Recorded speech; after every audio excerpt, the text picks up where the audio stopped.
Good morning students. हमने कल class 7 का चैप्टर 9 शुरू किया था, जिसका शीर्षक है चिड़िया की बच्ची, और इसके लेखक है ज्ञानेंद्र कुमार। इसमें सेठ और चिड़िया के बारे में बातें हो रही हैं। अब आगे देखिए। नीली हो गई थी, पंख ऊपर से चमकदार स्याह थे। स्याह मतलब होता है काला। उसके पंख जो थे वो कैसे थे? चमकदार और काले थे।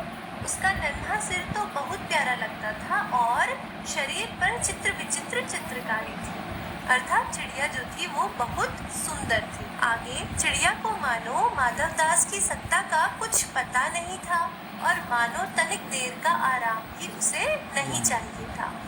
कभी पर हिलाती थी, कभी फुदकती थी। वह खूब खुश मालूम होती थी, अपनी नन्ही सी चोंच से प्यारी प्यारी आवाज निकाल रही थी। तो यहाँ पर लेखक ने यही बताया है कि चिड़िया को ये नहीं पता था कि वो जिस बगीचे में बैठी है वो सेठ माधवदास का बगीचा है और माधवदास बहुत बड़े सेठ है और उसे कुछ आराम ही नहीं चाहिए था। वो तो ऐसे ही उड़ते हुए आई और थोड़ी देर बगीचे में बैठ गई थी। इसलिए वो कभी हिलती थी, डुलती थी, फुदकती थी, इधर उधर घूमती रहती थी और प्यारी प्यारी आवाज निकाल रही थी। आगे क्या हुआ? माधवदास को वह चिड़िया बड़ी मनमानी लगी। सेठ माधवदास को चिड़िया बहुत अच्छी लग गई। आगे उसकी स्वच्छंदता बड़ी प्यारी जान पड़ती थी। कुछ देर तक वह उस चिड़िया का इस डाल से उस डाल पर थिरकना देखते रहे।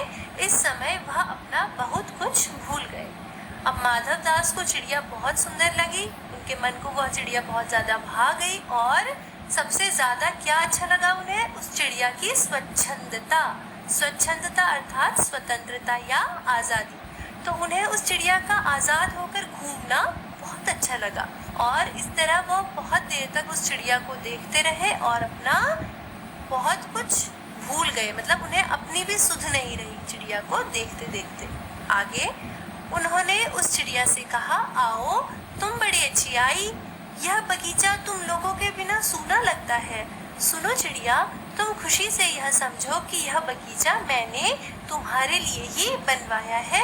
तुम बेखटके यहाँ आया करो। तो उन्होंने चिड़िया से पहले तो मीठी मीठी बातें करी और क्या कहा कि अरे बहुत अच्छा किया कि तुम मेरे बगीचे में आई। तुम नहीं हो, यानी तुम लोगों के बिना अर्थात पक्षियों के बिना या तुम्हारी जैसी सुंदर चिड़ियाओं के बिना मेरा ये बगीचा बहुत सूना लगता है, बहुत खाली खाली लगता है। तो फिर उन्होंने कहा कि तुम ये समझो कि ये बगीचा तो मैंने तुम्हारी जैसी सुंदर चिड़ियाओं के लिए ही बनवाया है। तुम बेखटके मतलब जब मर्जी हो या अपनी इच्छा के अनुसार जब तुम्हारा मन करे यहाँ आया जाया करो, बिना किसी रोक टोक के। बेखटके मतलब बिना किसी रोक टोक के यहाँ आया जाया करो। आगे पहले तो चिड़िया असावधान रही, फिर जानकर कि बात उससे की जा रही है वह एकाएक तो घबराई। फिर संकोच को जीतकर बोली, मुझे मालूम नहीं था कि यह बगीचा आपका है। मैं अभी चली जाती हूँ। पल भर सांस लेने मैं यहाँ टिक गई थी। पहले तो चिड़िया को पता ही नहीं चला कि सेठ उसी से बात कर रहे हैं, तो उसने ध्यानपूर्वक कुछ बात सुनी ही नहीं। और फिर जब उसे पता चला कि सेठ उसी से बात कर रहे हैं तो वो पहले तो डर गई या घबरा गई और फिर संकोच को जीतकर अर्थात अपने डर को या अपने संकोच को छुपाकर उसने कहा कि मुझे क्षमा कर दीजिए, मुझे यह नहीं पता था कि यह आपका बगीचा है। मैं अभी यहाँ से चली जाती हूँ। मैं तो बस जरा सांस लेने के लिए आपके बगीचे में रुक गई थी। आगे माधवदास ने कहा, हाँ बगीचा तो मेरा है, यह संगमरमर की कोठी भी मेरी है, लेकिन इस सब को तुम अपना भी समझ सकती हो। सब कुछ तुम्हारा है। तुम कैसी भोली हो, कैसी प्यारी हो। जाओ नहीं, बैठो। मेरा मन तुमसे बहुत खुश होता है। अब यहाँ पर लेखक ने सेठ माधवदास के लालची प्रवृत्ति का थोड़ा थोड़ा वर्णन शुरू कर दिया है यहाँ से। अभी तक तो वो केवल चिड़िया को देखकर प्रसन्न हो रहे थे, लेकिन अब उनके मन में ये लालच जाग गया है कि काश ये चिड़िया किसी प्रकार मेरे पास रह जाए या मेरे बगीचे में ही सदा के लिए रह जाए, मेरी गुलाम बन जाए। तो उन्होंने क्या कहा चिड़िया से कि बगीचा तो मेरा ही है, कोठी भी मेरी है, लेकिन तुम इसे अपना भी समझ सकती हो और ये सब तुम्हारा भी है। तुम कितनी भोली हो, कितनी प्यारी हो। मेरा मन तुमसे बहुत खुश होता है। क्योंकि मेरा मन तुमसे बहुत खुश होता है इसलिए तुम यहाँ रहो। धीरे धीरे वो चिड़िया को अपने वश में करने की कोशिश करने लगे। तो फिर क्या हुआ? चिड़िया बहुत कुछ समझ आ गई। उसे बोध हुआ कि यह उससे गलती तो नहीं हुई कि वह यहाँ आकर बैठ गई है। उसका थिरकना रुक गया। भयभीत सी वह बोली, मैं थक कर यहाँ बैठ गई थी, मैं अभी चली जाऊंगी। बगीचा आपका है, मुझे माफ करें। तो चिड़िया को संकोच हुआ और उसे कहीं ना कहीं ये एहसास हुआ कि शायद उससे गलती हो गई कि वह एक अनजान जगह में आकर बैठ गई। उसका इधर उधर फिरना या थिरकना रुक गया और वह डर कर बोली कि मैं थक गई थी ना, इसीलिए यहाँ बैठ गई, मैं अभी चली जाती हूँ। ये बगीचा तो आपका है, मुझे आप माफ कर दीजिए। फिर आगे माधव दास ने कहा, मेरी भोली चिड़िया, तुम्हें देखकर मेरा चित्त प्रफुल्लित हुआ है।